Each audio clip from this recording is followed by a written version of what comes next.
औज़ुबिल्लाहिमिनश्शैतानिर्रजीम बिस्मिल्लाहिर्रहमानिर्रहीम। Dear students, अस्सलाम वालेकुम।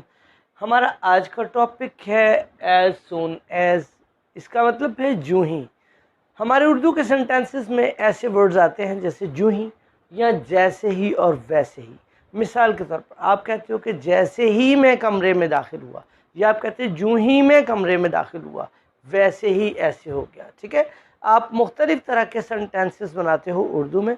अब now there is a question how to translate such type of the sentences into English, कि ऐसे जुमलों को जो जूँ ही से शुरू हो या जैसे ही और वैसे ही जुमलों में यूज़ हो, ऐसे जुमलों को इंग्लिश में ट्रांसलेट कैसे करते हैं। तो चलिए हम सीखते हैं कि कैसे। हमारे पास मिसाल के तौर पर एक सेंटेंस है, एग्जांपल, जूँ ही मैं कमरे में दाखिल हुआ, ठीक है, या जैसे ही मैं कमरे में दाखिल हुआ वैसे ही तमाम तालिब इल्म मेरे एहतराम में खड़े हो गए। एक टीचर ये बात करता है, ठीक है।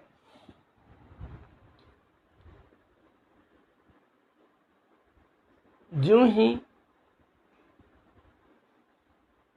मैं कमरे में दाखिल हुआ,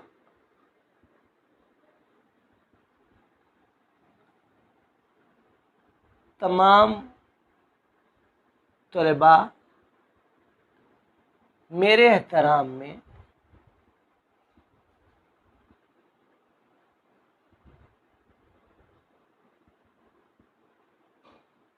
खड़े हो गए। जूँ ही मैं कमरे में दाखिल हुआ, पहला आपका पोर्शन, तो उसका रिजल्ट क्या निकला, हुआ क्या तब, तमाम तलबा मेरे एहतराम में खड़े हो गए। अब आप first part of the sentence translate करोगे, जूँ ही मैं कमरे में दाखिल हुआ। जूँ ही का ट्रांसलेशन आपने एज सुन एज से कर दिया। एज सुन एज, जूँ ही क्या हुआ, मैं कमरे में दाखिल हुआ, पास्ट इंडेफिनिट का सेंटेंस है। आप सब्जेक्ट लगाओगे मैं का तर्जमा आई, और दाखिल हुआ पास्ट इंडेफिनिट है, तो आप सब्जेक्ट के बाद सेकंड फॉर्म ऑफ वर्ब लगाओगे, I entered the room.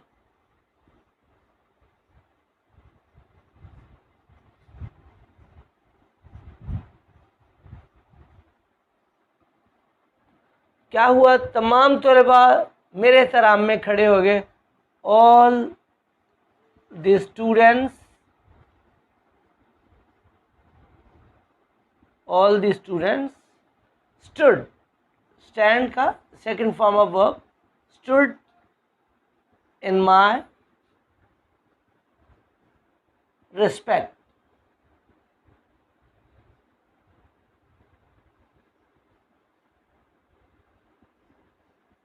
stood in my respect. As soon as I entered the room, all the students stood up in my respect. मेरे एहतराम में स्टैंड अप होता है, तो ये सेकंड फॉर्म स्टूड अप होगा।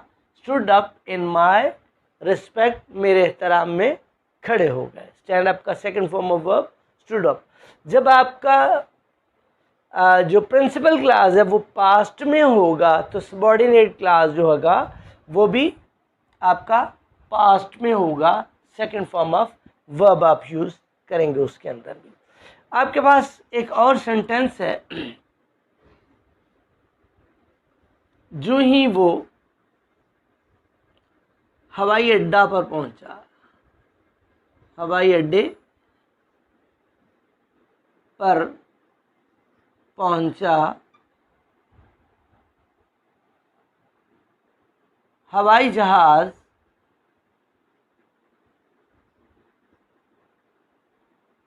परवाज कर गया। मीन्स उड़ान भर गया, उड़ गया, रवाना हो गया के मानों में। अब आपका एक पोर्शन ये हुआ, जूँ ही वाला पहुंचा तो हुआ क्या कि हवाई जहाज परवाज कर गया। तो इसी तरह पहले की तर्ज पर ही आपने इसको भी ट्रांसलेट करना है। जूँ ही का तर्जुमा एज सुन एज से,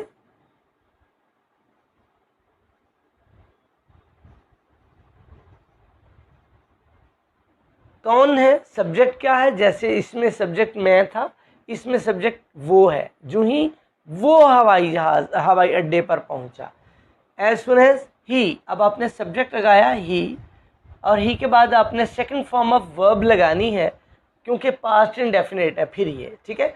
अगर ये कोई सेंटेंस और होगा तो उस सेंटेंस के उस टेंस के मुताबिक आप उस पोर्शन को, सेंटेंस के उस पार्ट को ट्रांसलेट करेंगे। सपोज ये होता है कि जो ही वो हवाई अड्डे पर पहुंचेगा तो हवाई जहाज़ परवाज कर जाएगा, ठीक है।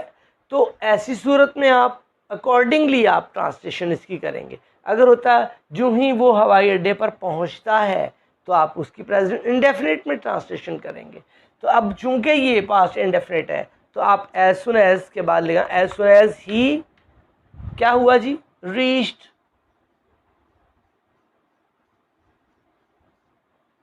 एयरपोर्ट, हवाई अड्डा। एज सुन एज ही रीच्ड एयरपोर्ट। अब रीच के बाद आपकी प्रेपोजिशन नहीं लगती, रीच के बाद एट या ऑन वगैरह नहीं, ही रीच्ड एयरपोर्ट, वो हवाई अड्डा पर पहुंचा। तो क्या हुआ, हवाई जहाज परवाज कर गया।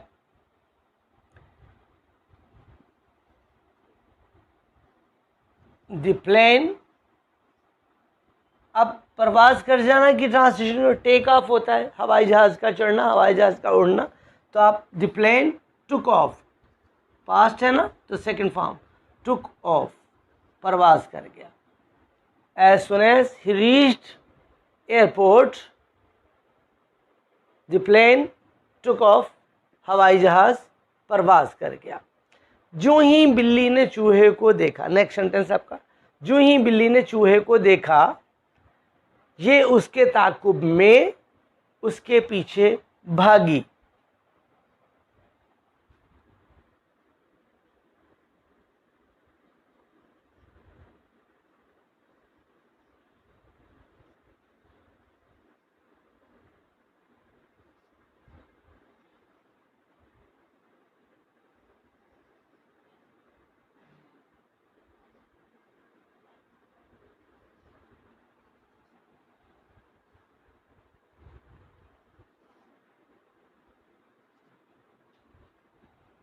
इसके ताकुब में उसके पीछे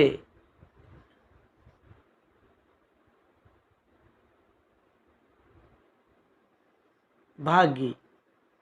अब ये थोड़ा कॉम्प्लिकेटेड देखने में लग रहा है, लेकिन it is nothing at all like this. जो ही बिल्ली ने चूहे को देखा, as soon as,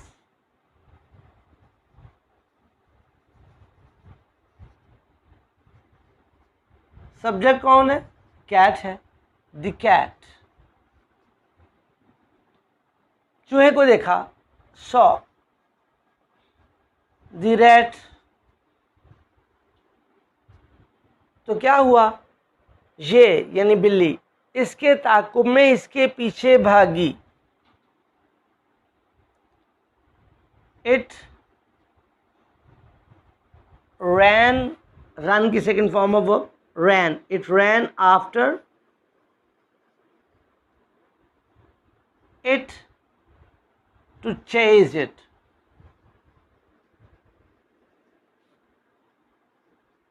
chase mean पीछा करना, ताकुब करना, फॉलो करना किसी को। as soon as the cat saw the rat it ran after it to chase it, उसको चेज करने के लिए भागी। जो ही का ट्रांसलेशन आप कर रहे हैं। जो ही उसने, नेक्स्ट आपका सेंटेंस है, जो ही उसने टीवी लगाया। टीवी लगाया मीन टेलीविज़न को ऑन किया, ठीक है। टीवी लगाया, लाइट चली गई।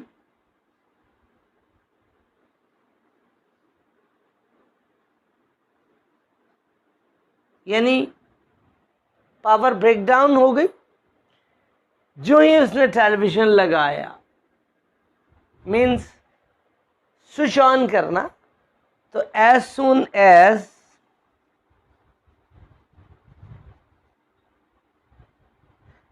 ये उसने से मुराद ही भी हो सकता है और उसने से मुराद शी भी हो सकता है, लड़का या लड़की जो भी होगा उसके मुताबिक आप उसको कर लेंगे। As soon as she switched on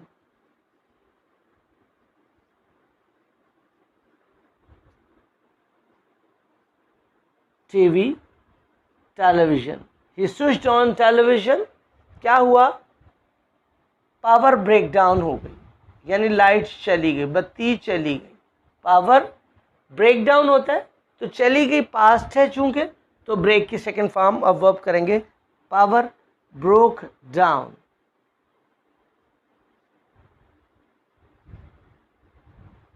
light चली गई, बत्ती बुझ गई। ओके, ये देखिए 4 सेंटेंसेस है, एक ही पैटर्न पे चल रहे हैं। देयर इज नथिंग टफ, कुछ भी इसमें मुश्किल नहीं है। आप ट्रांसलेशन कर रहे हो एज सुन एज का जूं ही के मानों में, आप इसको जूं ही के मानों में भी कर सकते हो और जैसे ही के साथ साथ अगले पोर्शन को वैसे ही, यानी जैसे ही वो हवाई अड्डे पर पहुंचा वैसे ही हवाई जहाज परवाज कर गया, जैसे ही बिल्ली ने चूहे को देखा वैसे ही इसके ताक़ुब में इसके पीछे भाग निकली या भागी, यानी जैसे ही और वैसे ही भी तर्जुमा कर सकते हैं और जूं ही का तर्जुमा इस तरह से भी कर सकते हैं। My dear students, I have tried my best to teach you the use of as soon as, कि एज सुन एज का इस्तेमाल आप कैसे करते हैं। This is one way to translate such sentences into English. There is also another way to translate this type of sentences by using another word instead of as soon as. So we will learn it tomorrow inshallah in next lecture कि हम as soon as के translation जो है जूं ही का तर्जुमा और किस तरह करते हैं। एक और तरीका है वो हम इंशाल्लाह अगले लेक्चर कल के में सीखेंगे। अगर आपको आज का ये लेक्चर अच्छा लगा, आपने लाइक किया, शेयर भी कर दीजिए, सब्सक्राइब और साथ में बेल आइकन को प्रेस कर दें ताकि आप हर आने वाला नया लेक्चर सुन सकें। मिलते हैं इंशाल्लाह अगली वीडियो में, तब तक के लिए इजाज़त, अल्लाह हाफिज़।